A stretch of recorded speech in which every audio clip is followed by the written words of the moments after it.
इस तरह देश का डेवलपमेंट पॉसिबल हो पाएगा। क्लियर। आइए आज आपका नेक्स्ट रीडिंग देखते हैं। नेक्स्ट रीडिंग है issue of equality in other democracy. अभी तक हम लोग क्या देख रहे थे, इक्वलिटी इन इंडिया। इंडिया आप जानते हैं वर्ल्ड के सबसे बड़ा डेमोक्रेटिक कंट्री है निश्चित तौर पे। आपने इंडिया के बारे में देख लिया। अब आइए कुछ अदर कंट्रीज़ की भी बात करता हूँ। तो सबसे पहले मैं एग्जांपल लेता हूँ यूएसए का। आपको पता होना चाहिए यूएसए में 1950 से पहले, 1950 से पहले जो अफ्रीकन अमेरिकन्स थे उनके साथ बड़ा इनइक्वलिटी ट्रीट किया जाता था। ना उन्हें सफ़र बेहतर करने की सुविधा मिलती थी, ना सेट की, ना जॉब की, किसी में मतलब वो बेहतर पोजीशन पे नहीं आ पाते थे। उनकी हालत बड़ी ख़राब थी। अमेरिका में बहुत ज़्यादा हालत ख़राब थी। जो अमेरिकन्स थे वो उनके साथ बहुत बड़ा अनइक्वल ट्रीटमेंट करते थे। उन्हें वो जॉब अपॉर्चुनिटी या कुछ जो भी अधिकार अमेरिकन्स को मिलते थे वो अधिकार अफ्रीकन अमेरिकन से नहीं मिलते थे, यानी ब्लैक लोग को। आपने देखा था रोज़ा पार्क नामक एक लेडीज़, एक स्टोरी है इंग्लिश के किसी बुक में, किसी क्लास के बुक में रोज़ा पार्क की स्टोरी है। वो रोज़ा पार्क एक दिन अपने ऑफिस से घर लौटती है एक बस से, और बस वो अफ्रीकन अमेरिकन है। उसकी फैमिली जो है वो अफ्रीका से कभी आके अमेरिका में बसी हुई थी और वहीं अमेरिका में जन्म है इन रोज़ा पार्क का। तो किसी फैक्ट्री में काम करती थी और शाम को अपने घर लौट रही है। तो दिन भर फैक्ट्री में काम करने की वजह से काफ़ी थक गई है। तो वो क्या करती है, बस के सीट पे एक बैठ जाती है फ्रंट पे। अपना सफ़र शुरू होता है कि तभी एक अमेरिकन आता है, एक गोरा आता है और आके कहता है ऐसा है आप ब्लैक हैं, आप उठ जाइए सीट से। क्लियर। तो वो कहती है सर मैं बहुत थकी हूँ और कृपया करके मुझे बैठ जाने दीजिए, मैं लेडीज़ भी हूँ, काफ़ी थकी हूँ, दिन भर वर्क किया ये वो। लेकिन वो ज़बरदस्ती उसको उठाता है और बस से धक्का देके बाहर निकाल देता है और कहता है तुम्हें पता होना चाहिए ये अमेरिका है और अमेरिका में गोरों को ही पोजीशन मिलता है, तुम अफ्रीकन ब्लैक अमेरिकन्स, तुम लोग को यहाँ वो अधिकार नहीं जो अधिकार तुम लेने की कोशिश कर रहे हो, और उसे धक्का मार के बाहर निकाल देता है। इस महिला ये बात जाके अपनी फैमिली को बताती है और महिला खुद लीड करती है अफ्रीकन्स लोगों को, और एक बहुत बड़ा रेवोल्यूशन हुआ है अमेरिका में। और ये रेवोल्यूशन हुआ है 1955 में। ये कहानी है उसी को कहते हैं सिविल राइट मूवमेंट। आप सुने भी होंगे सिविल राइट मूवमेंट। अमेरिका में बहुत बड़ा अमेरिकन द्वारा किया गया बहुत बड़ा मूवमेंट था। सिंपल कहने का मतलब ये है कि केवल इंडिया ही वो देश नहीं जहां इनइक्वलिटी रहा हो, बल्कि विश्व के जो बड़े बड़े डेमोक्रेटिक कंट्री हो या डिक्टेटरिज्म कंट्री हो या फिर मोनार्की कंट्री हो, वहाँ भी अनइक्वलिटी की भावना आज भी बिल्कुल है। क्लियर। हाँ, ये अलग बात है कि जैसा पहले हुआ करता था अब वैसा नहीं है। तो ये रोज़ा पार्क का जो मूवमेंट हुआ था, इस मूवमेंट से अमेरिका में बहुत बड़ा अंतर आया रूल और रेगुलेशन में। 1964 में सिविल राइट एक्ट बनाया गया अमेरिकन्स के द्वारा, और उसके जरिए रेस को लेकर, रिलीजन को लेकर, बर्थ प्लेस के लेकर इन सारे अनइक्वलिटी को ख़त्म कर दिया गया और इन अमेरिका में इक्वलिटी की भावना को आगे बढ़ाया गया। यानी अफ्रीकन्स अमेरिकन को भी वही सम्मान अमेरिका में दिया गया जो अमेरिकन्स को वहाँ पे मिला है। क्लियर। ऐसे तमाम देशों की स्टोरी आप साउथ अफ्रीका का जानते होंगे, नेल्सन मंडेला का नाम सुने होंगे। साउथ अफ्रीका में भी बड़ा इनइक्वलिटी हुआ करता था ब्लैक और गोरों के बीच में, बहुत बड़ी इनइक्वलिटी थी। ब्लैक्स को वो पोजीशंस नहीं मिलता था साउथ अफ्रीका में जो गोरों को मिलता था। तो नेल्सन मंडेला ने बहुत बड़ा मूवमेंट चलाया था ब्लैक को लेकर, और इनका मूवमेंट एकदम महात्मा गांधी को फॉलो करता था। महात्मा गांधी जैसे नॉन वायलेंस रेवोल्यूशन चलाए थे, मूवमेंट चलाए थे, उसी प्रकार नेल्सन मंडेला ने भी साउथ अफ्रीका में चलाया और ब्लैक्स को वो पावर्स दिए जो पावर्स ब्लैक्स को मिलता नहीं था। आपको ये भी पता होना चाहिए साउथ अफ्रीका के फर्स्ट प्रेसिडेंट भी नेल्सन मंडेला बने थे जो खुद एक ब्लैक्स थे। क्लियर। तो ऐसे विश्व में तमाम देश हैं जहां इनइक्वलिटी को देखा जा सकता है सोसाइटी में, कभी रिलीजन को लेकर, कभी कास्ट को लेकर, कभी रेस को लेकर। इस प्रकार अनइक्वलिटी की भावना पूरे वर्ल्ड में हर एक देश में है, लेकिन हर एक देश अब उसे ख़त्म करने की कोशिश कर रहा है, क्योंकि वो जानता है सोसाइटी में अगर इक्वलिटी आएगी तो ये उस इंसान के ही लिए नहीं, गवर्नमेंट के लिए ही नहीं, ये बल्कि उस देश के लिए सबसे बेहतर कदम उठा रहा होगा। क्लियर। तो आपने एग्जाम्पल ले लिया यूएसए का, एक ले लिया आपने, साउथ अफ्रीका का एग्जाम्पल ले लिया, इंडिया का तो एग्जाम्पल है ही। ऐसे तमाम देशों के तमाम एग्जाम्पल्स लिए जा सकते हैं। क्लियर।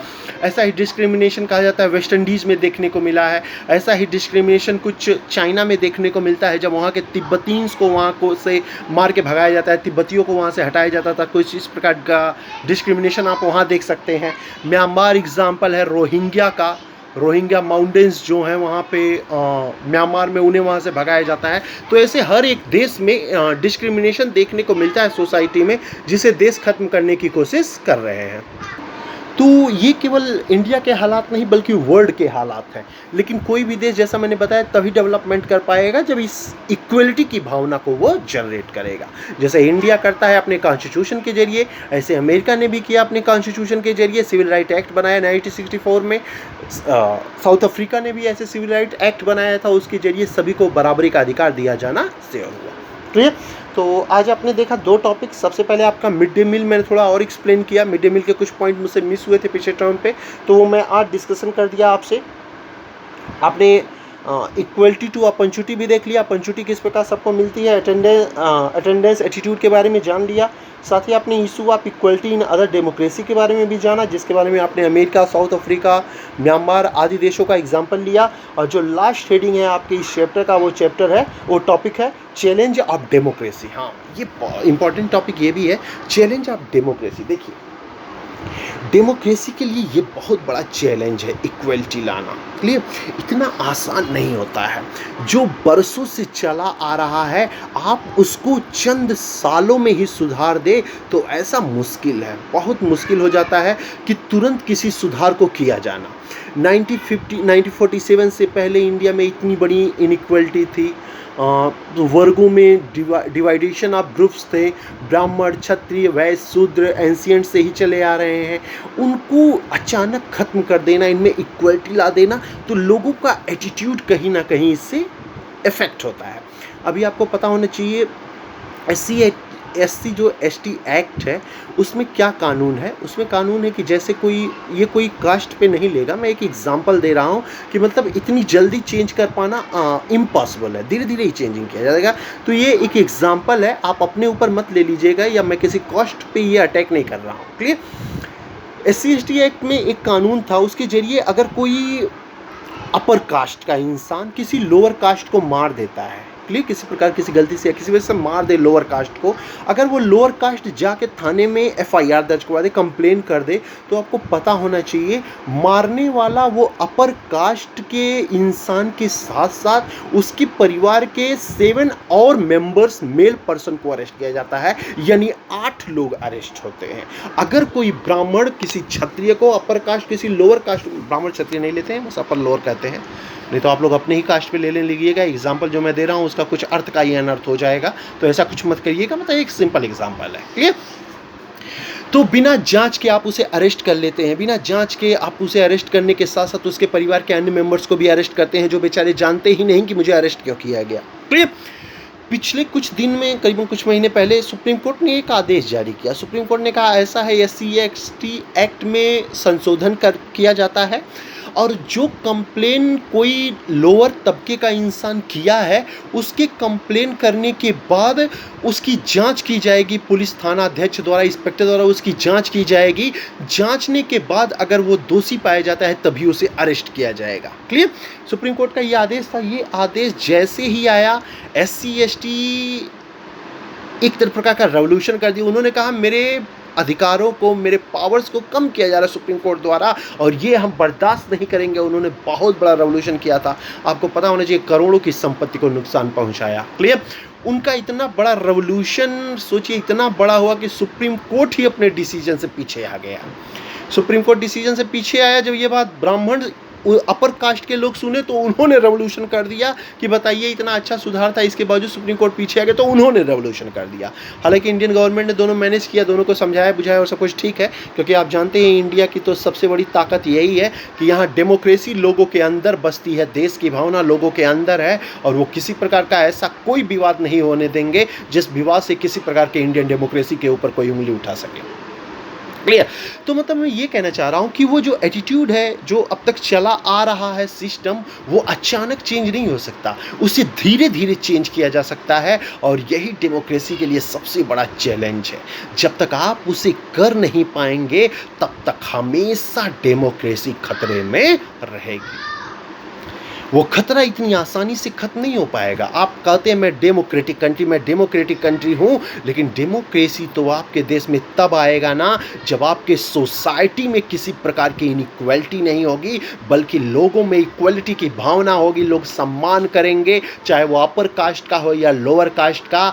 हमें अपने अंदर कुछ इसी प्रकार के फीलिंग्स को ऐड करना चाहिए, बैठाना चाहिए, उसे जानना चाहिए। हमारी जो फीलिंग्स है, कभी कास्ट को लेकर, रेस को लेकर, रिलीजन को लेकर कभी किसी प्रकार से किसी से भी भेद नहीं करना चाहिए, बल्कि हर एक धर्म का सम्मान करिए, उनके मनाए द्वारा फेस्टिवल्स को रिस्पेक्ट दीजिए और रिस्पेक्ट दीजिए, और चाहे वो किसी भी रेस के हों, चाहे किसी भी रिलीजन के हों, और चाहे किसी भी कास्ट के हों। क्लियर। तो सबसे बड़ी चुनौती डेमोक्रेसी के लिए यही है कि लोगों के बिहेव को चेंज करना, एटीट्यूड को चेंज करना। क्लियर। महिलाओं के इम्पोर्टेंस को लोगों को बताना, समाज के हर एक वर्ग का इम्पोर्टेंस लोगों को समझाना, यही सबसे बड़ी चुनौती है किसी भी डेमोक्रेटिक कंट्री में। और इसे अगर कोई डेमोक्रेटिक कंट्री कर लेती है, निश्चित तौर पे उसके सोसाइटी क्या, उस देश को डेवलपमेंट के रास्ते में आगे बढ़ने से कभी किसी प्रकार का कोई रुकावट उसे रोक नहीं पाएगा। क्लियर। तो आज आपके सिविक्स का चैप्टर नंबर 1 हो गया इसी हेडिंग के साथ फिनिश। क्लियर। आपके हिस्ट्री के 2 चैप्टर फिनिश हो चुके हैं, आपके ज्योग्राफी का 1 चैप्टर फिनिश हो गया, आपके सिविक्स का 1 चैप्टर फिनिश हो गया। ये 4 चैप्टर आपके एग्ज़ाम में आ रहे हैं, जो चारों चैप्टर आज मैंने फिनिश कर दिया। क्लियर। आपके क्वेश्चन पेपर में 5 प्रकार के क्वेश्चंस होंगे, 5 टाइप्स के। पहला MCQ होगा, MCQ आप जानते हैं, multiple choice question. Second one fill in the blanks होगा। थर्ड वन ट्रू फॉल्स होगा। फोर्थ वन मैच होगा। और फिफ्थ वन 1 वर्ड आंसर होगा, 1 वर्ड का, यानी very short answer. Long question या शॉर्ट क्वेश्चन आपके एग्जाम में नहीं दिए जा रहे हैं। नेक्स्ट एग्जाम जो लिया जाएगा उसमें उस प्रकार के क्वेश्चंस दिए जाएंगे, इसलिए आपके लिए बहुत अच्छा अपॉर्चुनिटी है। समझिए गोल्डन चांस है कि सबसे बेहतर नंबर लाके क्लास में नंबर 1 का पोजीशन आप ले सकें। क्लियर। एसएसटी में तो आपके पूरे फुल 100 में 100 मार्क्स आने चाहिए भाई। शॉर्ट आना ही नहीं, लॉन्ग आना ही नहीं। Fill in the blanks 1 number, पूरा 1 नंबर। ट्रू फॉल्स 1 नंबर, पूरा 1 नंबर। मैच फुल का फुल। MCQ फुल का फुल। 1 वर्ड फुल का फुल। हर एक जगह आपको फुल बाय फुल मार्क्स मिलेंगे, इसलिए आपके लिए गोल्डन चांस है कि आप बहुत अच्छा मार्क्स निकाल सकते हैं SST में। और किस सारे सब्जेक्ट में अगर मार्क्स ऐसे ही आप निकालेंगे तो निश्चित तौर पे आपका क्लास में अच्छा खासा पोजीशन और अच्छा खासा परसेंटेज बनेगा। क्लियर। तो हिस्ट्री के 2 चैप्टर्स स्टार्टिंग है, फर्स्ट सेकंड चैप्टर तैयार कीजिए। सिविक्स का चैप्टर नंबर 1 ऑन इक्वलिटी आप कंप्लीट हो चुका, आज तैयार कर लीजिए। आपके ज्योग्राफी का चैप्टर नंबर 1 मैंने कंप्लीट कर दिया, उसको भी तैयार कीजिए। 4 चैप्टर आप SST का तैयार कीजिए और एग्ज़ाम की तैयारी करिए। आपको पता होना चाहिए 23 से आपका एग्ज़ाम स्टार्ट है। शेड्यूल जो है वो मैं जल्द आपके पास सेंड कर दूंगा, पोर्शन भी मैं जल्द सेंड कर दूंगा। लेकिन आपको बताया भी जा चुका है कि जो वीडियो अपलोड होता है, जो होमवर्क जाता है, उसी में से क्वेश्चंस आएंगे, तो आप आराम से उनकी तैयारी कर सकते हैं। क्लियर। तो आप तैयारी शुरू कर दीजिए, 23 से आपका एग्ज़ाम स्टार्ट हो रहा है। आज आपका सिविक्स कंप्लीट हो गया, बुक एक्सरसाइज आप कंप्लीट कर लीजिए, यही आपका होमवर्क है। तो नेक्स्ट वीडियो में कुछ रिविजन्स देखते हैं, हिस्ट्री का रिवीजन करवाऊंगा, ज्योग्राफी का रिवीजन, और आपका सिविक्स एक बार फिर से वीडियो का सारा रिवीजन करा दूंगा। तो मिलते हैं नेक्स्ट वीडियो में कुछ अन्य टॉपिक के साथ। Thank you.